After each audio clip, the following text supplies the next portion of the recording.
எந்த வாழ்க்கை மன நிறைவை தரும்? கிராம வாழ்க்கையா, நகர வாழ்க்கையா, வெளிநாட்டு வாழ்க்கையா? மத்தாளம் கொட்டுதான் மாமரத்து மயிலுன்னு மச்சான தேடுதான் பூமரத்து குயிலு. வயசு நம்ம வயசு அந்த மண்வாசல் வர்ற காந்தி மந்தி மாதிரி போட்டு வெளுவெளுன்னு எழுதிக்கிட்டு இருக்காங்க. இயற்கையும் விவசாயமும் அழிஞ்சிடக்கூடாதுன்னு போராடிக்கிட்டு இருக்க கிராம வாழ்க்கை சிறந்ததுன்னு பேச வந்திருக்காயா? ஏன் வெளிநாட்டுல இருக்குன்னா அங்க சட்டங்கள் கடுமையா இருக்கு. சட்டங்கள் கடுமையா இருக்கும் போதுதான் மக்கள் டிசிப்ளின்டா பிஹேவ் பண்ணுவாங்க.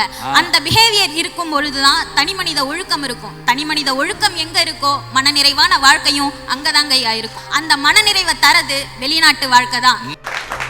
பாகை சூடுவதற்கு துணை தேவையல்ல, துணிச்சல் தான் தேவை. அதை இந்த நகர்ப்புறம் தான் கற்றுக் கொடுத்திருக்கு. சவாலே சமாளி, சமூக மாற்றத்திற்கான சவால். ஞாயிறு காலை 8:30 மணிக்கு நமது புதுயுகத்தில்.